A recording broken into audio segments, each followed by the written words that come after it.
This video is brought to you by patreon.com/worsttake. Get access to exclusive live streams and Discord servers, on-screen shoutouts, and early access to some videos when you join now. Help make sure that we can continue to make content like this by supporting the Patreon. Links are in the description down below.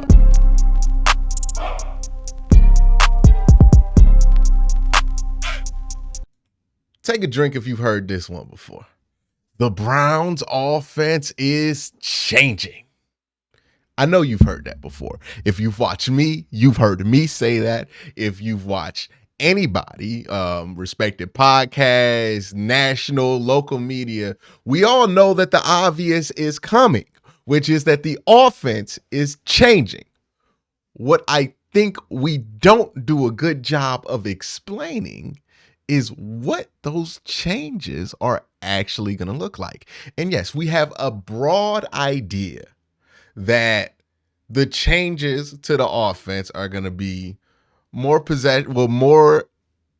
Deshaun Watson time, less running the ball, so on and so forth.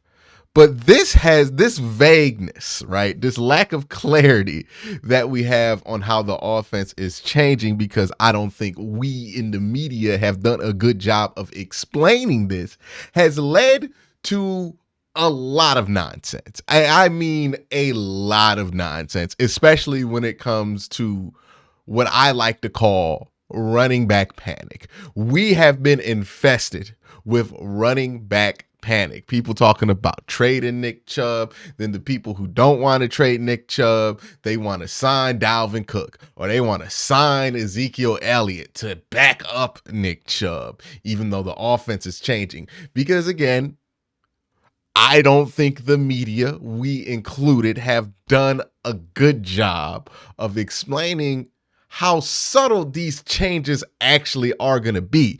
Because when it is said by us types, the Browns are changing the offense, it makes you think that this is going to be radically different, and that the Browns going to be coming out here running a Peyton Manning offense, and we're going to be in shotgun exclusively, and we're going to see all kind of new formations. It's going to be a radical change. But like most change, it's subtle.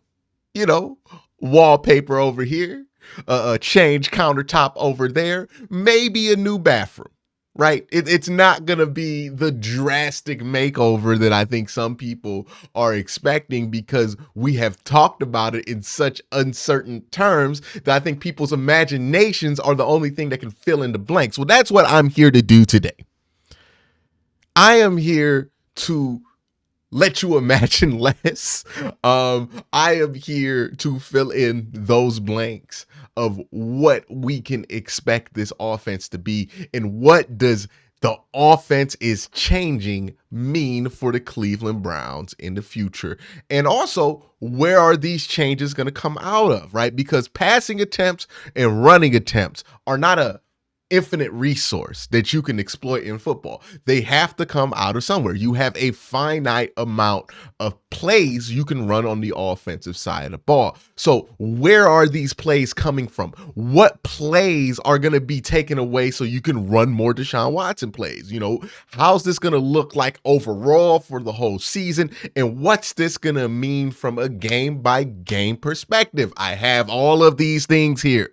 You're going to have to bear with me. You got to read a couple charts. I know it's the off season, but we got to read a couple of charts. We have to look at this, and then we're going to have a better idea of what the offense is changing means, so that once we get to September and the Browns offense don't look that different, hopefully performs much better, but doesn't look that different, we ain't sitting here feeling like we got sold a bill of goods of lies because nobody cared to really explain it in detail. And I know it's June.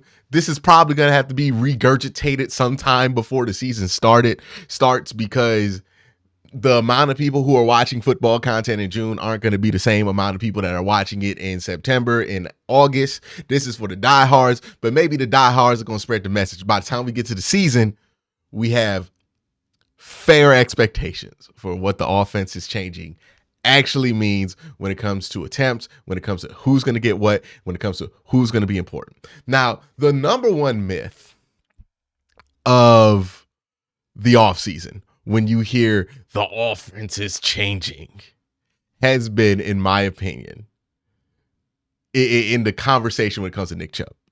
Nobody has suffered more in hypothetical Browns fan stock than Nick Chubb has this summer, because people are freaking out. And when I say people, fantasy football players are freaking out. And Browns fans who are more invested in fantasy football are freaking out about it, because they see Deshaun Watson, they think more pass attempts, and they think that Nick Chubb's impact on the offense is going to diminish to a grind. Now, when we look at it last year, this is last year in a pie chart, all the plays that are counted for your snap count. I think the Browns had 1,116 plays last year. That's about 65.6 per game, and that ranked within the top 10 of the NFL. I think the Browns will probably get to 66 plays next year and get to the top 5 of the NFL. But that's where they were. 66 plays a game is the goal. 65.6 plays a game were where the Browns were at last year. That includes passing attempts, that includes rushing attempts, and that includes sacks. Punts, field goal attempts, those don't count towards the offensive play stat total. This is about passing attempts again, sacks, and rushing attempts. So last year, 48.4% of the offense was a quarterback drop back throwing the ball. 7.6% of that was quarterbacks running the ball. And 3.9% of that was quarterbacks getting sacked. We add all that together, we get about 60% of the offense last year was the quarterback. Now, that might surprise some of y'all, because again, the way this has been talked about is it's been as if the quarterback has not been the majority of the offense the last few years. But even with Jacoby Brissett / Deshaun Watson for 6 games in that weird quarterback situation, the Browns ran 60% of their offensive plays at the quarterback position. Now, when it comes to Nick Chubb, he had about 27% of the plays. So out of that 1,116, he had 302 rushing attempts. Then you had backup running back, which was Kareem Hunt, who had about 123 rushing attempts. And then you had about 22 miscellaneous rushing attempts in there to make up 2%. That could be a wide receiver on a jet screen. That could be a quarterback, not a quarterback, but that could be a running back that's like third on the depth chart. They got like 8 attempts. Anybody who didn't get more than like 10 attempts in the season, they fit under miscellaneous. That's when they get the ball. So that's what miscellaneous is. That's 2% of people who don't usually carry the ball carrying the ball. So that was a split last year, right? It might surprise some people that the Browns were that heavy in the passing spot. So how's that going to change from this year? Right? Because we're going to probably throw the ball a significant amount more with Deshaun Watson. And I think that's right. But I don't think much else really changes. So Deshaun Watson this year, if we bring up the 2023 projected chart, he will be about 53.2% of the offense just throwing the ball. He's just passing attempts. Running the ball is going to be about 7.8%. And then him getting sacked, we're talking about 4%. So again, if we do the numbers, so that's going to be an increase if we run the numbers from 60% of the offense goes through the quarterback to 65% of the offense goes through the quarterback. Panic alarms. 5% is a decent chunk, right? 5% is a decent chunk. Where is that 5% going to come from? If you're the Cleveland Browns, is it going to come from all of Nick Chubb? Is Nick Chubb going to go from 27 to 23? Is he going to be completely demolished and his contribution to this team is going to be diminished? No. Where that 5% comes from is mainly running back 2 snaps, right? I think that the second running back, instead of having what was 123 snaps or rushing attempts last year, Jerome Ford probably will get 75 rushing attempts. So you're going to have a significant decrease there. So you go from 11% to 6.7%. And that's most of where you're going to get Deshaun Watson's new passing attempts, right?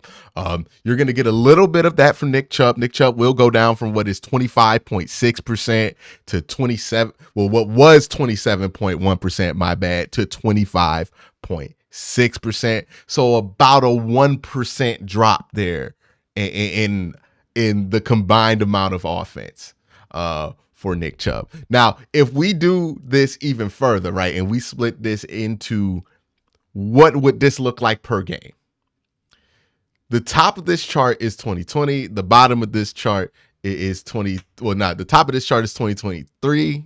The bottom of this chart is 2022.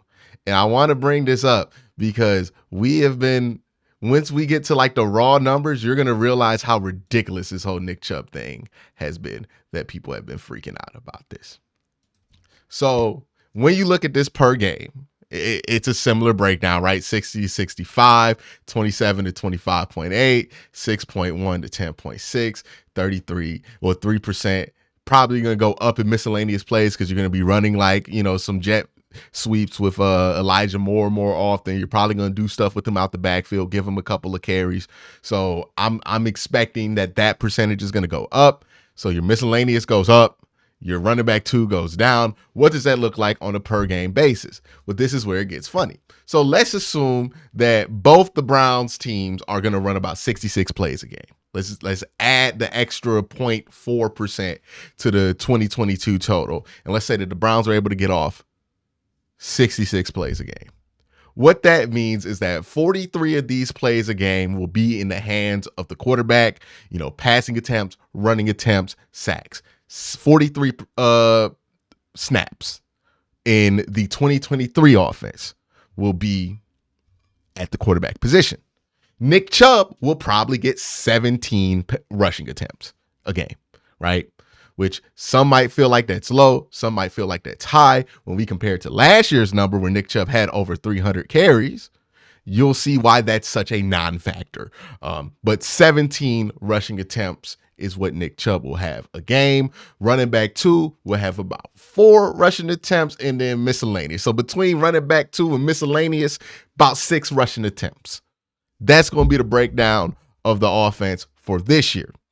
When you compare that to last year it was about 40 of the plays, 40 of the 66 plays that you run a game were at the quarterback position. 18 were rushing attempts for Nick Chubb. And then between Kareem Hunt and miscellaneous, you had 8. Kareem Hunt had 7 rushing attempts. So you add a miscellaneous. So pretty much the difference is you add 1 miscellaneous attempt from between anybody on the team. You go from 7 rushing attempts for the backup running back to 4. So you drop 3 carries a game. And then you drop 1 Nick Chubb carry. And then you get to 43. You get to the number that Deshaun Watson's probably going to be at this year. Now, that doesn't mean 43 passing attempts. That means 43 times in a game where a play ends with Deshaun Watson either throwing the ball, getting sacked, or getting tackled on a run. 43 times. We have done all of this freaking out, all of this existential crisis that we have had as Browns fans about Nick Chubb and where Nick Chubb's going to fit on this new offense has been about him getting 1 less damn rushing attempt.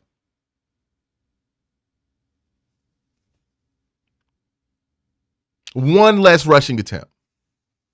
And I rounded down when I didn't have to get to that one. Like 1 less rushing attempt has been all of this. He's still going to have 289 carries. He's still going to be well within his career average per game. 1 less rushing attempt. We've been doing all this for 1 less rushing attempt. We've been talking about trading Nick Chubb because he's going to get 1 less rushing attempt a game.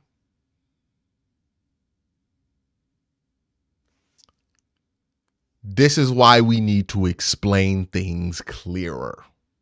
Because if we get to the regular season and these numbers play out like they more than likely will, because this is going to be the type of change you make in one off. Remember, one off season isn't, you're not changing the coach. This is the same offense with some tweaks to it. The plays that you're going to run are going to be a little bit different, but it's not going to be a completely different philosophy. This is going to be similar. It's going to be tweaked. We would get to the regular season and see these splits and act like nothing changed on offense. Because our expectations ran wild when we heard a bunch of people say, the offense is changing. The offense is going to change. It's going to be a massive change. It's going to be a big change. And then everybody wants to get attention. So now it gets bigger and bigger and bigger. The biggest change to the Browns offense in NFL history. And it ends up being three more quarterback snaps and one less rushing attempt. And that's not insignificant. That is a significant change.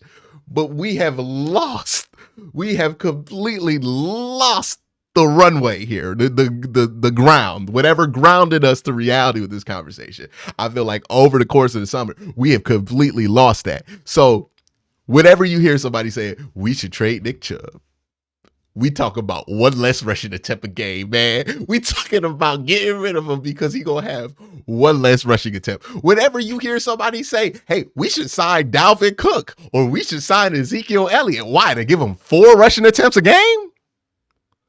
What are we doing? What are we doing? What do we do? We don't have room on the diagram for a backup running back that's going to demand significant carries. We just don't. We have room for Nick Chubb, Deshaun Watson, and everybody else going to have to fit in between that. But that is the difference in the offense. That's it. That's it. All of this, we've been talking about 3 plays plus for the quarterback and 1 less play for Nick Chubb. This is why, or this is something that I've learned over the years, and this is why I'm doing this year. I think it is very helpful to put actual numbers on expectations. A lot of people will do this, but they will do this in a very cynical sense. It doesn't have to be cynical. And what I mean by doing it in a cynical sense is people will put numbers on the expectations for the Browns that are completely unrealistic so that when they don't get reached, they can say, ha ha, I told you so. But there is an important exercise to be done here in the offseason of putting realistic numbers out there. Realistic goals, not pie in the sky, not, oh, I'm dreaming we gonna get 500 points a game type stuff, not realistic numbers. The reason you have these projections can be rationally explained on why these projections are going to be there, and then making those projections public and then having a discourse about reasonable expectations. And reasonable expectations doesn't mean you're passive about the team or that you don't think the team's going to improve much or that you think the team's not going to win. Small incremental changes in the NFL mean massive numbers in the win total. These small changes, if you go from 40 to 43 quarterback snaps and those 43 quarterback snaps are significantly better than they were last year, you are going to be a 12-win team instead of a 7-win team, right? This is why I am doing this year, because last year in the years past, I felt like I have fallen into the trap of talking about expectations and talking about our hopes for this team in ways that weren't rooted enough in actual stuff, right? It was all about how I felt about the team, not about what the team should do itself, not about what I should expect from the team. This is a little bit different. This is what I'm talking about here, right?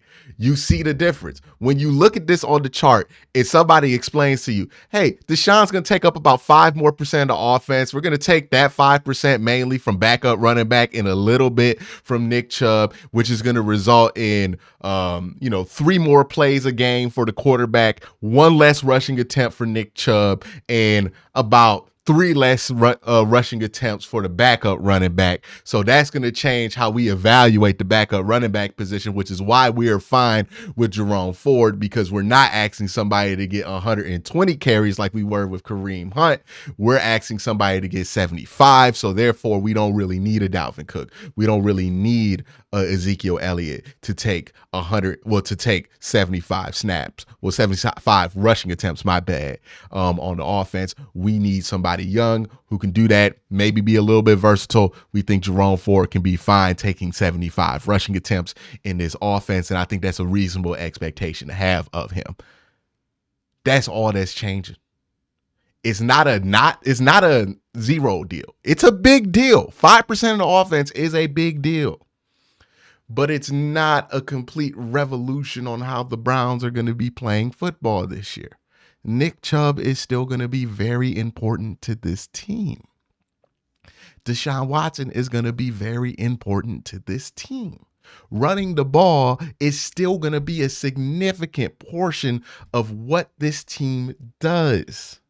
That's not going anywhere. You're just relying more on your quarterback because, one, the position's stable, and two, you believe you have a top 10 to at least top 5 quarterback. So you're upping the percentage of plays that goes to him. That's all. So hopefully for some of y'all, this helped clear things up. If you need me to clarify something, please bring it up in the comment section. I'll be more than willing to revise and edit these things when I do commentary over the weekend. Or if I need to drop another video with clear graphics or whatever, I'll do it. But that's the change that's happening. That's the change that we should expect from the offense. I don't think it's going to be much different than that. But let me know what you think in the comment section down below. Y'all have a great day. Have an even better night. And take it easy. Take it easy. Have a fun summer, y'all.